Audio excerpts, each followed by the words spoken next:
Juan Kapitulo 6, versikulo 35. Si Jesus miingon kanila, "Ako mao ang pan nga naghatag sa kinabuhi. Ang muari kanako dili nagayod gutomon, ug ang mutuo kanako dili nagayod uhawon." Ang mga puno Pan sa kinabuhi. maglikon unta sa mong pagtuo ug gagakabi sa pagtuman sa imong mahal nga kasuguan. Ang Ginoo manaa kaninyo. Ang Santos nga Ebanghelyo sumala ni San Mateo. Unya si Jesus miingon, "O Amahan, Ginoo sa langit ug sa yuta. Nagpasalamat ako kanimo, kay gipadayag mo man ngadto sa walay kahibalo, ay imong gililong sa maalamon ug makinaadmanon.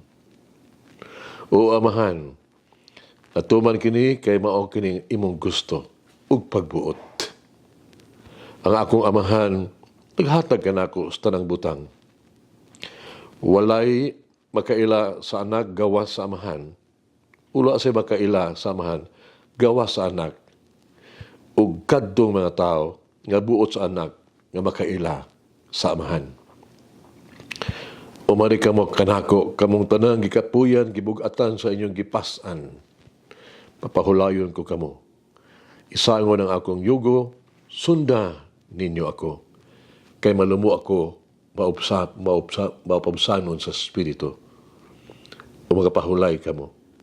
Sayon ang yugong akong ihatag kaninyo.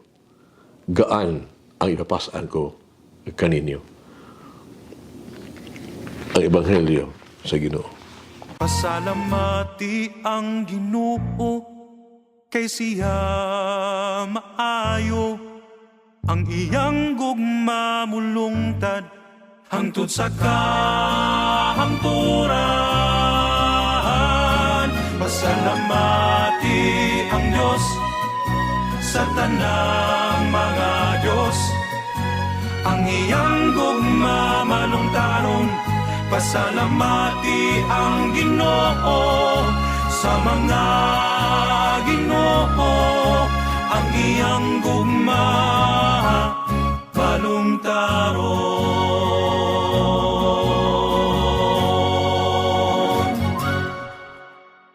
Sa ato karong pagsaulog sa adlaw sa solemnidad sa o kapistahan sa mahal o sagradong kasing-kasing ni Jesus, atong kamalandungan ang bahin sa kasing-kasing. Ang kasing-kasing mao naghatag og kinabuhi sa tao. Ang kasing-kasing mao ang kinabuhi. Ang kasing-kasing gugma. Ang kasing-kasing nagkahulugan og pagsalig ug pagmahal. That means the heart defines the person. Ang gahi nga kasing-kasing nagpasabot nga dili mabination ug walay pagtagad sa mga tao. Ang usa ka masulubon nga kasing-kasing, usa ka sa kasing-kasing nga samdan ba, kasing-kasing na masulubon, kasing-kasing nga gugmang gibudhian. Ang kasing-kasing nga walay kaluoy, dili mapasayloon. Kung kita mo ingon sa usa ka tawo, ikaw duol sa kasing-kasing, no? Close to my heart, kini nagpasabot og pagmahal. Ang tambag nga nag-ingon, take care of your heart. Ang pingi ang imong kasing-kasing. Mao ang pag-atiman, pag-ayo sa kahimsog sa usa ka tawo. Ang panultion, cross my heart. Mao ang pagmatuod sa pagsalig, pagkamatilud-anon. Si Jesus nag-ingon, nagikas ka puno sa kasing-kasing. No? Ang baba, musulti, from the abundance of the heart, the mouth speaks. Ang mga pulong ato ang gilitok, nagpadayag kon unsa ang naastong kasing-kasing. Ang mga lihok nga atong sumakamot, no? Mao ang mula itang timailhan, no? Sa itong paghukom sa binuhatan sa kasing-kasing. Siguradong kita pagasudyaan, hukman kita sa Dios, pinasikad sa atong kasing-kasing. Busa, unsay ug angay nga ato sa atong kasing-kasing. Alang kanako, kinikinahanglan ang mga musunod. Kuha na to ang acronym sa HEART. Sa kasing-kasing ba, HEART, ang H stands for help for others, no? And healing from God. Our heart must not be hot-tempered or hardened, but it should be a heart that always willing to help and heal people and division. Kasing-kasing andam gyud nga maluluyon kasing-kasing, in other words, tao maluluyon. Ang E sa heart, nagkalugan ka ng everything. No? Everything in us is from God. No? Ang gugma, everything we have is for God. But it should be a heart which endures everything good for God and loves everything, everybody. Manigsuon, at irong gugma, huwag gipili. May gugma ka all the time, every time. Ang heart, ang A sa heart, kalugan ka na sa availability ba? Ang atong kasing-kasing kinahanglan andam kanunay. Daling duulon o kanunay nga maduulan sa uban. Atong kasing-kasing andam kanunay sa pagtabang sa uban. O ang R, no? Sa kasing-kasing the heart, nagkalugan ka nagrespeto, respect. Atong kasing-kasing kinahanglan dili mapahimuslanon. Kini nga matag kasing-kasing magtagad sa minahal sa espesyal gyud importante treat the love the beloved nga precious bililhon. Kini mga kasing-kasing nagtinguha sa kalampusan sa higugma. Ang mitinahuron o responsable nga kasing-kasing nagluwas sa iyahan hinigugma gikan sa sala o gikan sa kadautan. Ang T katapusan sa heart sa kasing-kasing is trust. Kini mahitungod kini sa pagsalig. Kinahanglan matilud-ano ng ato ang kasing-kasing. Kinahanglan dili mabahin ang ato ang mga kasing-kasing. Kining matang sa kasing-kasing maunungon o matinud-anon, faithful. Bisan pa sa mga pagsulay sa kinabuhi, ana gihapon ang gugma o pagkamaunugon sa Dios sa tuang o sa atong mga minahal, faithful to God and to others. Sa kasakit o sa kaswagan, sa sakit o sa maayong, bisan pa sa mga pagsulay sa kinabuhi, ana gihapon ang gugma o pagkamaunungon sa Dios sa tuang minahal. Sa kasakit, magkaswagan, kasakit o kimaya o kalisdanan o kadaugan. Kini mo ang kasing-kasing ni Jesus. Gitabangan o giayon niya kita.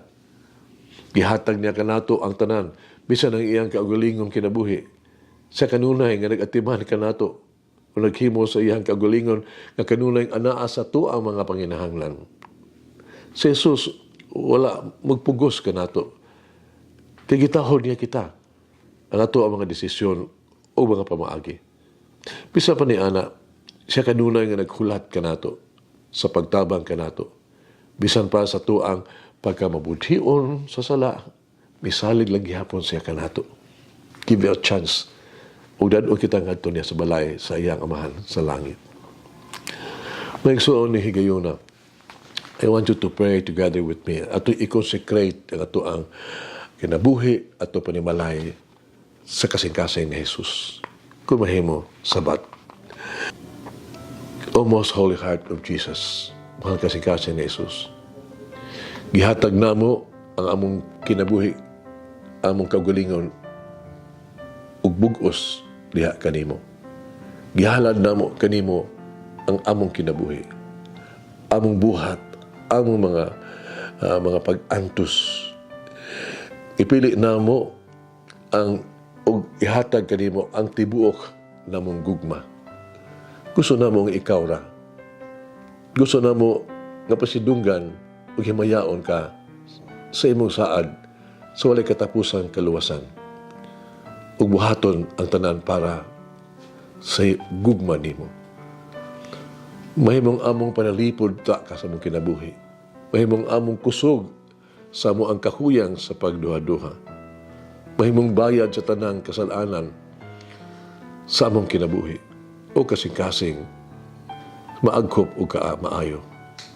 Mahimong among dalangpanan inagkamatay namo. Mahimong among katarungan tatubangan sa Dios. Ipalayo ka namo ang mga silot sa iyang matarong nga kasuko. Kasing-kasing sa gugma, misalig kami kanimo sa hingpit. Dahil nga kami na malandong sa imong gugma, kami milaom sa tanang mga butang. Hinlui kami, gikan sa tanan, nga dili makapahimuot o musupak kanimo. Isilsil pag-ayo sa imong putli nga gugma, ang mga kasing-kasing, nga dili na kami makalimot kanimo. Nga dili na namo, ibulag pag-usab ang among magkaugalingon kanimo. Ginuong magluluwas, pinagi sa imong bugos na gugma, nagagakos ka namo, kami nangamuyo kanimo, sa pagsulat sa mo ang mga ngalan diha sa imong labing balaan nga kasing-kasing. Himo ang among kalipay o himaya na mabuhi, mamatay diha sa imong pag-alagad, sa among pag-alagad kanimo. Amen. Mulangin ang Diyos magagahom sa tanan, Amahan, Anak, ug Espiritu Santo. Amen. May the Lord of the divine mercy bless us all, heal us from all diseases and suffering. Ayun unta niya kita, tanang mga sakit na sa lawas o sa kalag, body and soul. In the name of the Father, the Son, and of the Holy Spirit. Jesus, I trust in you. Amen. Whoever eats the bread of life will never hunger, says the Lord. Kay galaan inyong nabati ang pagpaambit ug hamubong pamalandong sa pulong sa Dios pinaagi sa tulumanon pan sa kinabuhi nga gidumala ni Monsignor Daddy Silva. Hangtod na usab sa sunod higayon, daghang salamat.